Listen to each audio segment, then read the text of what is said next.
আজকে তোমাদের কাঙ্ক্ষিত সেই ব্রা কাট ব্লাউজ দেখাবো। আপুরা অনেকেই রিকোয়েস্ট করেছো রুমা আপু একদম সহজ নিয়মে ব্রা কাট ব্লাউজটা দেখিয়ে দাও। তো চলো দেখো, ব্রা কাট ব্লাউজে এত এত রুলস আছে, এত এত সিক্রেট আছে বলার মতো না। ভিডিওটা শুরু থেকে শেষ পর্যন্ত দেখলে অবশ্যই কিছু না কিছু শিখতে পারবে।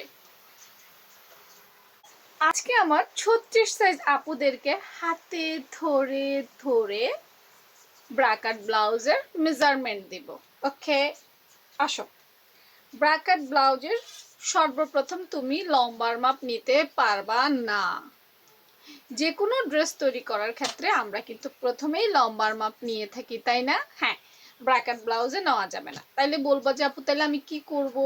কি করবা কি, পুরো কাপড়টা থেকে প্রথমে প্রথমে আলাদা করে টুকরে না কেটে, সাধারণত আমরা ব্লাউজ কি করি, মাপঝোপ দেই তারপর কাটি, ঠিক এটাও এরকম করতে হবে। তবে আমি মাঝে মাঝে টুকরো করে ফেলি, আমার কথা বাদ দিলাম, তোমাদের কথাই ধরো।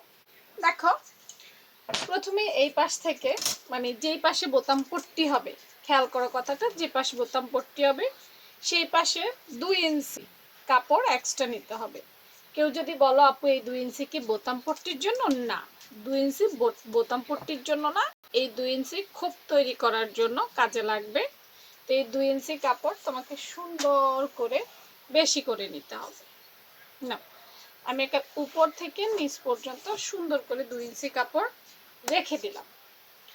2 ইঞ্চি কাপড় নেওয়ার পর এবার আসো, তুমি কি ব্রাকাট ব্লাউজে বড় গলা দিবে, না ছোট গলা দিবে, না ডিজাইন গলা দিবে, এইটা সিলেক্ট করতে হবে। এখন অনেক আপু আছে যারা ব্রাকাট ব্লাউজে বড় গলা দেয়। যদি বড় গলা দাও তাহলে এক ধরনের মেজারমেন্ট, মানে বেসিক, যেহেতু গলার উপরে ডিপেন্ড করে অনেক গুরুত্বপূর্ণ বেসিক হয়ে থাকে। তো বড় গলা দিলে একরকম বেসিক, ছোট গলা দিলে আরেক রকম বেসিক। ডিজাইন দিতে চাইলে বুঝে শুনে বেসিক। 3 প্রকার। ও আবার কলার যদি দাও ব্রাকাট ব্লাউজে তাইলে আরেকটা বেসিক। শুধু বেসিক আর বেসিক চেঞ্জ করতে হবে। হ্যাঁ, এখন আমি রুমা আপু জানি না তুমি কোনটা করবা, আমি কোনোটাই জানি না। তাহলে আমি এখন কি করব? আমি একটা নর্মাল গলা দিয়ে দেই, যেহেতু 36 সাইজের জন্য করব। তাহলে আমি গলার পাশ 3, লম্বায় 6 দিয়ে দেই। হ্যাঁ, একটু নিচে নামাই। গলার পাশ হচ্ছে 3,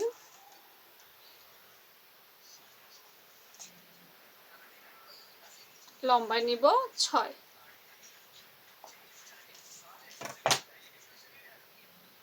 সবগুলো কথা একদম ধীরে ধীরে শুনতে হবে, তাইলে বুঝবা, নাইলে বুঝবা না। সুন্দর করে কি করলাম, গলার মাপটা নিয়ে নিলাম। দেখো, অনেকে অনেকভাবে কাটে, আমি যেহেতু সহজ করে শেখানোর চেষ্টা করি তাই আমি আমার মতো দেখাচ্ছি। ওকে, এরপর হচ্ছে কাঁধ লাইন। কাঁধ লাইন আমরা 36 সাইজের জন্য 6 নেব, এবং কাঁধ লাইন এই 2 ইঞ্চি বাদ দিয়ে, হ্যাঁ এই 2 ইঞ্চি বাদ দিয়ে আমরা এখান থেকে 6 নেব। এই দেখো, বড় গলা দিলে কিন্তু কাঁধ কমবে। হ্যাঁ, আবারও বলছি, বুঝে শুনে নিতে হবে। ওকে, 6 নিলাম। এরপর দেখো, নর্মাল ব্লাউজে আমি কি করি, কাঁধ ডাউন করি, তাই না? হ্যাঁ, এখানেও কাঁধ ডাউন করব, তবে খুব বেশি প্রয়োজন নেই, হালকা 2 সুতা ডাউন করলেই হবে। অল্প একটু ডাউন করব, বেশি ডাউন করব না। হ্যাঁ, নাহলে এটা ঝুলে যেতে পারে, তাই অল্প একটু ডাউন করব। এরপর আসো মহড়া। হ্যাঁ, মহড়াও আমি 36 সাইজের জন্য 6 নিব। কাট ডাউনের পরের থেকে আমি 6 নিলাম, এই যে 6। ওকে, আচ্ছা, এবার আসো বডি লাইনটা বের করব। তো 36কে 4 দিয়ে ভাগ দিলে কত আসে? 4 নং 36, নাকি? 4 নং 36। তাহলে আমি এই যে 2 ইঞ্চি এক্সট্রা এটা বাদ রাখবো। 4 নং 36, এই যে 36, আর সেলাইয়ের জন্য 1 ইঞ্চি বাড়তি কাপড়। আমাদের যে সামনের পার্টে বেস্ট আছে, বেস্টের জন্য যে আমাদের বাড়তি কাপড় নিতে হবে, এই কাপড়টা আমরা এখান থেকেই নিব, এই পাশে নিব না। অনেকে নর্মাল ব্লাউজ পারো, তাই না? নর্মাল ব্লাউজের রুলস আর এই রুলসটা কিছুটা আলাদা। নর্মাল ব্লাউজের সাথে এই ব্লাউজটা মেলানো যাবে না একেবারেই। ওকে, তো আমরা সুন্দর করে মহড়ার শেপটা কি করলাম, দিয়ে দিলাম। ওকে, এরপর আমরা এই লাইনটা সোজা টানবো। এই লাইনটা কি করব, সোজা টানবো। এটা এক্সট্রা সেলাইয়ের কাপড়, আমি একদম কেটে দেখাবো, কেটে দেখাবো, প্রত্যেকটা পয়েন্ট ধরে ধরে দেখাবো। ওকে, এইবার আসো, এখানে লম্বা আসলে আমি টুকরো কাপড় নিয়েছি, তো কতটুকু আসা হবে কিনা দেখতেছি, হবে, সমস্যা নেই।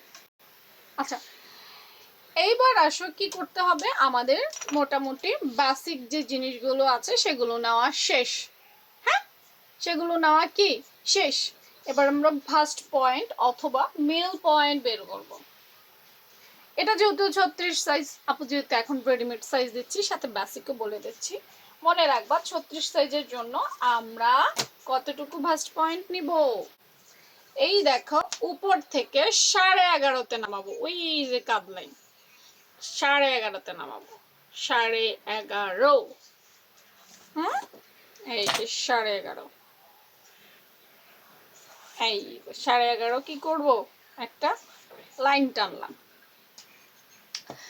11.5-তে লাইন টানার পর এখন দেখো পাশ, কি পাশ, এই পাশ থেকে আমরা এখান থেকে 4 ইঞ্চিতে একটা দাগ দিব, আবার এখান থেকে আমরা 4 ইঞ্চিতে একটা দাগ দিব, মানে 8 ইঞ্চির মধ্যে।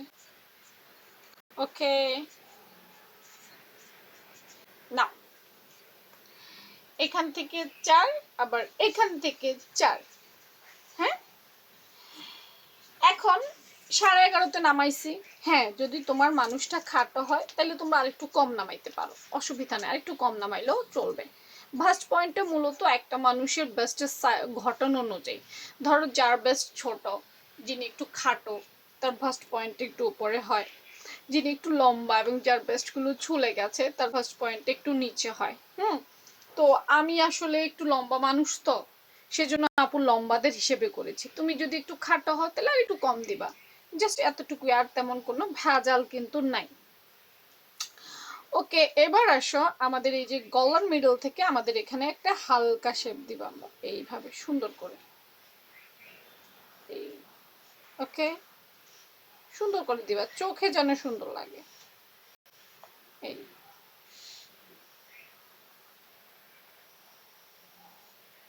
না, হালকা করে একটা শেপ দিয়ে দিলাম। এইবার আসো নিচে, তো নিচে আপুর খুব একটা কাপড় নাই, এটা যেহেতু আমি তোমাদেরকে বোঝানোর জন্য একটা টুকরো কাপড় নিয়েছি, এটা কিন্তু আমাকে ফেলে দিতে হবে। হ্যাঁ, আচ্ছা, তাহলে আমরা কি করব, এবার নিচ থেকে 4 ইঞ্চি, 3.5 অথবা 4, আচ্ছা আমি 3.5 দিই, কারণ আমার কাপড় বেশি নেই। এটা তো সেলাই চলে যাবে, বুঝছো, সেলাইতে অনেক কাপড় চলে যায়, আমি 3.5 দিলাম।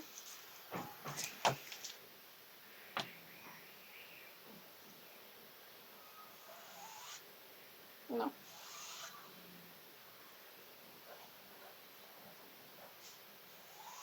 কেন আমি বলেছিলাম প্রথমেই, ভিডিওর প্রথমেই আমি একটা সতর্কবার্তা করেছিলাম যে প্রথমেই মল লম্বার মাপ নেওয়া যাবে না এবং এটা কাটা যাবে না, কারণ কতটুকু কাপড় লাগে আমি নিজেও জানি না।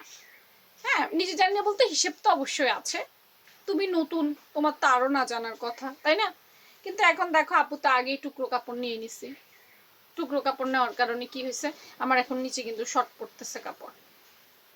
যাই হোক, তোমরা আরেকটু বেশি নিবা, আপু এটা টুকরো কাপড় করছি, বারবারে বলছি, এটা আমি তোমাদের দেখানোর জন্য, এটা আমার কোনো কাস্টমার বা নিজেরও না।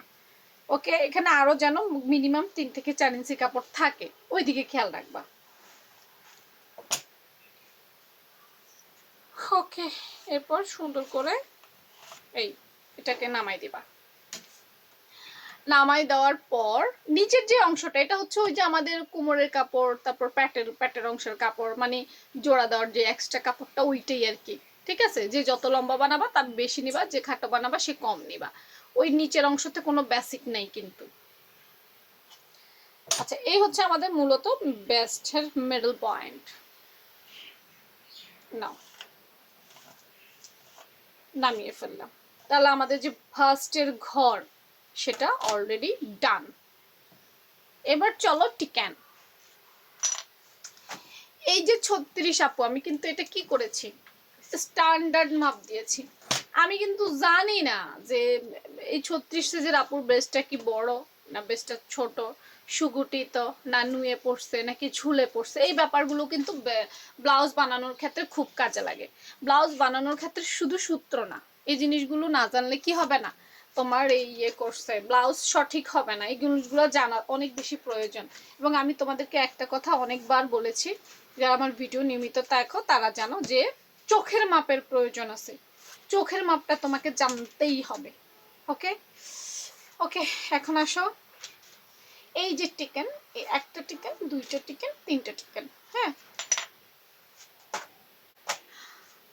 আচ্ছা, এখন এই যে টিকেনগুলো, এই টিকেনগুলো বেস্ট বড় হইলে একটু ডিপ করে দিবে, ছোট হইলে একটু কম ডিপ করে দিবে। হ্যাঁ, আমি মূলত যদি স্ট্যান্ডার্ড সাইজ হয় আধা ইঞ্চি, হাফ ইঞ্চির কথা বলি আমি সবসময়, এই হাফ। দেখো তোমার মনে করো বেস্ট ছোট, কিন্তু তোমার খোপ হয়ে গেল খাড়া খাড়া বেশি বেশি, তাইলেও কিন্তু তুমি ঝামেলায় পড়বা। এটা বুকের সাথে মিশবে না। তো আমি হাফ ইঞ্চি করে টিকেন দিচ্ছি এখন। অনেকে ইউটিউব দেখা ওই যে ইউটিউবের মধ্যে 1-1.5 ইঞ্চি করে কাটটা ফেলায়। আরে ভাই ওরি বড় বড় বেস্টে গো। তোমার যদি বড় বেস্ট না হয়, মনে করো একটা নায়িকা ভিতরে ফোম কতটি পড়ে এবং দেখানোর জন্য অতিরিক্ত শো অফ করে, তখন কি হয় জানো নি, ওদেরগুলা খাড়া খাড়া করে বানায়। ভাই তুমি কিন্তু নায়িকা না, তোমারগুলা কিন্তু জুইলা গেছে, এটা মনে রাখো। তো তুমি বেশি করে টিকেন দিলে পরে এটা পইরা মজাই পাবা না, দেখবা যে এটা বুকের সাথে মিশে না, অ্যাডজাস্ট হয় না, পরে একবার ধুর ব্লাউজটা কি। এই জন্য টিকেনগুলো ওই যে বুঝে শুনে দিবা, বারবার একই কথা কইতাছি। নাও এরপর এইভাবে, তারপরে এইভাবে। এখন আসো, অনেকে আমার এটা দেখা কাটবা, কাটার পরও ঠিক হবে না। কেন ঠিক হবে না? আমি ভিডিওতে সব বলে দিব, ভক্কর চক্কর বলবো না। কারণ তোমার ব্যাস্টের যে ঘটন, তোমার শারীরিক যে ঘটন সেটা আমি জানি না, সেটার উপরে ডিপেন্ড করে কিন্তু এগুলা হয়। যেমন ফার্স্ট পয়েন্টটা নামাইছি, সেটাও তোমার শারীরিক ঘটনার উপর ডিপেন্ড করে দিতে হবে। তুমি লম্বা না খাটো আমি জানি না। তারপর এই যে মিডল বের করা, মিডলের এই টিকেনগুলা সব কিন্তু তোমার কি করতে হবে, শারীরিক ঘটনার উপর দিতে হবে। ব্র্যাকেট ব্লাউজটা কিন্তু এমনই। ওকে, এবার আসো, এটা একটু শেষ হওয়ার পর খেয়াল করো, আমাদেরকে এইখানে হাফ ইঞ্চির মতো, এই দেখো, এটা যখন আমি সেলাই করব, এই জায়গাটা যখন সেলাই করব, এই যে এই জায়গাটা খেয়াল করো, এই জায়গাটা যখন সেলাই করব, এখানে হাফ ইঞ্চি, এখানে হাফ ইঞ্চি কাপড় কিন্তু চলে যাবে। হাফ ইঞ্চি না, আমি যেন 1.25 ইঞ্চি এখান থেকে কাপড় রেখে দেব, রেখে দিয়ে এই এমনি ফালাই দেবো।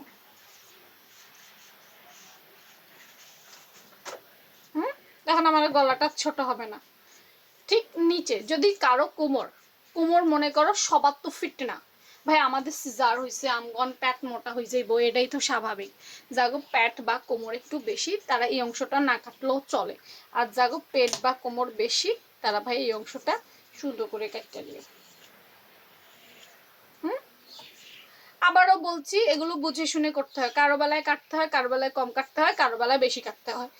অবশ্যই কিছু সিক্রেট তো আছে যেটা আপুর কোর্সের জন্য রেখে দিয়েছি। হ্যাঁ, যেহেতু আমাদের ব্লাউজের কোর্স আছে, কেউ যদি ভর্তি হও তাহলে যোগাযোগ করতে পারো। না মোটামুটি কিন্তু এখানে কমপ্লিট। হ্যাঁ, এবার আমরা এটা কাটবো, কারণ আমি তোমাদেরকে একটু সেলাইও দেখাইতে চাই। যদিও এই ক্লাসে পুরোটা সম্ভব না, আপুর ভিডিও এমনিতে বড় হয়ে যায়, নেক্সট ক্লাসে হয়তো দেখাবো। আচ্ছা, প্রথমে আমরা গলা কাটি, কি বলো? হ্যাঁ, কোন দিক থেকে কাটলে সুবিধা হয়? যে কোনো এক সাইড থেকে কাটলেই হবে, যেভাবে তোমার সুবিধা হয়। আমি এখান থেকে কাটি। হ্যাঁ, বিসমিল্লাহ বলে।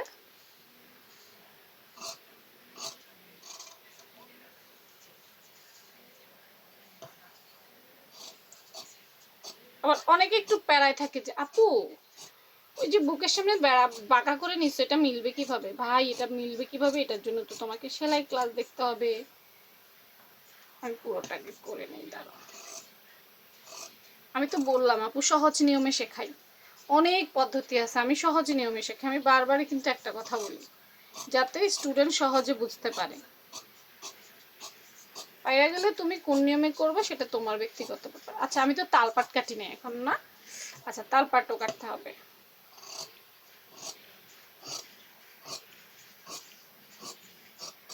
নিচে আরো 2-4 ইঞ্চি কাপড় হইলে আর আমার কোনো প্রবলেমই ছিল না।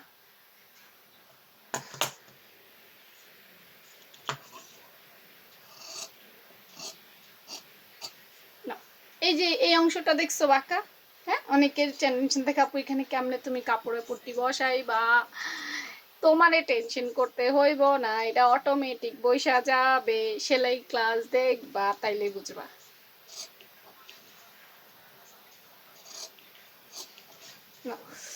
আচ্ছা এবার আসো এই শেপটা কাটবো। হ্যাঁ,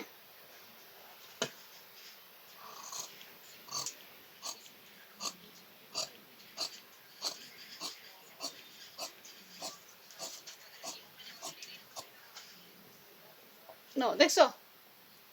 আচ্ছা এই শেপটা কাটলাম, এবার এই তিনোটা খাইটা আলাদা করতে হবে, এইটাই নিয়ম। এই খোপটা আলাদা করতে হবে, এই খোপটা আলাদা করতে হবে, এই খোপটা আলাদা করতে হবে। তো আমি ইউটিউব বা বড় বড় টেলার যারা ওনারা এভাবে 1 2 3 এভাবে লিখে রাখে। হ্যাঁ, আমি একটু চালাকি করি, যেহেতু ভাই আমি স্টুডেন্টকে বুঝাইতে হয়, আর স্টুডেন্টরা তো পারে না বলেই আমার কাছে শিখতে আসে, নতুনরাই বেশিরভাগ আমার কাছে শিখতে আসে, অভিজ্ঞরা কেন শিখতে আসবে, এটাই তো স্বাভাবিক, তাই না? আমি তাদেরকে কিছু টেকনিক শিখাই, এই টেকনিকটা আমি চলো তোমাদেরকেও আজকে দেখাই দিই। টেকনিকটা হইলো এর মিডল পয়েন্ট, আমি এইটা জীবনেও কাটতে না নিষেধ করি, আমি বলছি যে না এটা কাটবা না। তাহলে কি কাটবা দেখো, এখান থেকে ধরবা, ধরে তোমার যে টিকেন ফেলে দেওয়া দরকার, হ্যাঁ এটাকে সুন্দর করে এভাবে ফেলে দাও। এই সাইডের টিকেন কাটা কাটা কেটে ফেললাম। এবার আইও এইখানে,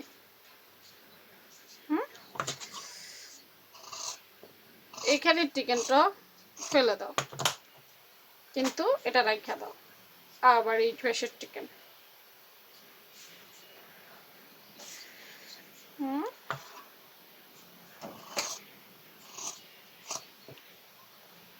না এই পাশের টিকেনটা কি করলাম, কেটে ফেললাম, কিন্তু মিডলটা আমি জোড়া দিয়ে রেখে দিছি। মিডলটা কি করছি আপু, কাটি নাই। কেন কাটি নাই বলো ভাই, নতুনটা তো এলোমেলো করে ফেলবে যতই লিখে রাখো, এটা এটা কখনোই অভিজ্ঞ না, এরা এগুলা কি করবে, ইয়ে করে ফেলবে, মিলাই ফেলবে, নষ্ট করে ফেলবে। হ্যাঁ, পরে এই পাশটা ওই পাশে চলে যাবে, ওই পাশটা এই পাশে চলে যাবে। তা আমি এটা এভাবেই রেখে দিই শিখার জন্য। আর পেরে গেলে আলাদা করবে, না পারলে এটা আলাদা করার দরকার নেই। হ্যাঁ, এমনি রেখে দিবে। রেখে দেওয়ার পর বাকিটা হচ্ছে সেলাইয়ের টেকনিক। হ্যাঁ, কিভাবে সেলাই করলে ভুল হবে না এবং সুন্দর হবে এবং পারফেক্ট হবে এবং এগুলো ঠিকঠাক মিলাবে, এই জিনিসটা সেলাই দেখাবো। এখন তোমরা সেলাইটা দেখতে চাও কি না? হ্যাঁ, এই কাপড়গুলো থাকবে পট্টি টটি, ওই যে পট্টি টটি করতে হবে না, তখন এখানে কাজে লাগাবো। তো তোমরা সেলাই দেখতে চাও কিনা আর রোমাপুর এই কাটিংগুলো বুঝো কিনা, এগুলো কমেন্ট করতে হবে। তাইলে তোমাদের আগ্রহের ভিত্তিতে আমি নেক্সট হয়তো ভিডিও দেখাবো। আরও তোমাদের যে আগ্রহ আছে, আরও কী কী যেন বলেছো, প্রিন্সেস কাট আছে, এলিট কাট আছে, সুচিত্রা আছে, আরও কত কিছু আছে। হ্যাঁ, ঠিক এই সহজ নিয়মে যদি শিখতে চাও কমেন্ট করে জানাবা, আর কে কোনটা দেখতে চাও সেটাও জানাবা। আর রুমাপুর পরবর্তী ভিডিও পাইতে ফলো দিতে হবে। ওকে, আল্লাহ হাফেজ।